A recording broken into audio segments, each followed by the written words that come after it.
Mwiriwe neza mwese mukomeje gukurikirana amakuru ndetse n'inkuru za Afrifame TV.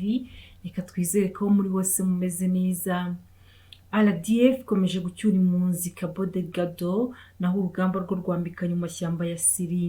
Mukomeze mudushyigikire mukanda like na subscribe, Imana ibahe umugisha.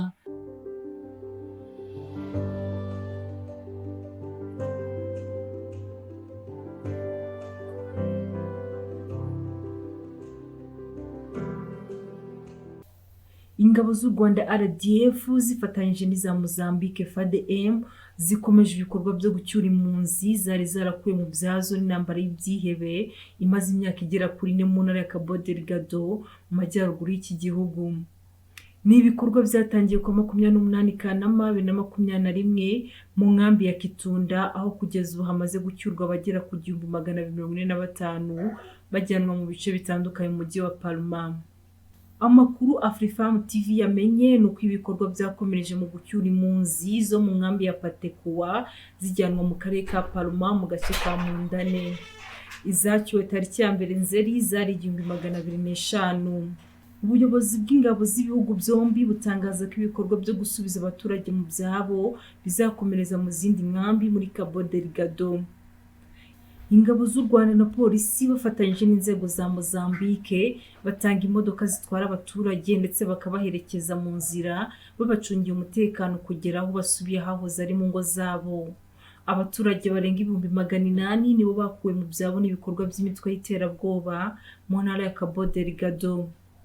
Valentine Sumai Dienga, umuyobozi w'inkambi ya Kitunda iherereye hafi y'icyambu cya Afungi ku nyanja y'Abahinde, aherutse kuvuga ko bashimira bikomeye abashinzwe umutekano ku ruhande rw'u Rwanda n'igihugu cyabo kuko babafashije kongera gukandagira mu mujyi wabo wa Palma.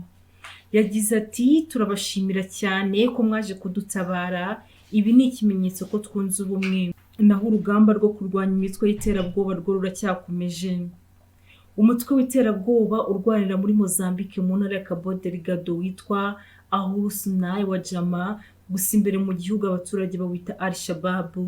Urugamba rwo kurwanya rwo ruracyakomeje, rurangajwe imbere n'ingabo z'u Rwanda nyuma yo kwigarurira agace ka Muchimbo de Praia kafatwaga nk'icyicaro cy'izo nyeshyamba. Ubu ibikorwa byakomereje no mu bice aho barwanyi bahungiye. Agace ka mbere ingabo z'u Rwanda zakuye mu maboko y'izo nyeshyamba aho zari zahungiye ni mu Mbau, hasigara mu mashyamba ya Siri ya mbere na Siri ya kabiri.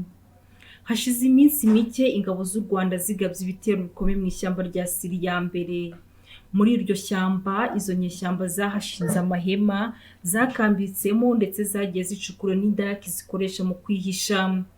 Ni amashyamba agoye cyane kuko ari inzitane nk'uko ishyamba rya Nyungwe rimeze, zihafite imbunda zagiye zambura ingabo za leta. Murakoze, mukomeze kudushyigikira mukanda like ku batarabikora, Imana ibahe umugisha.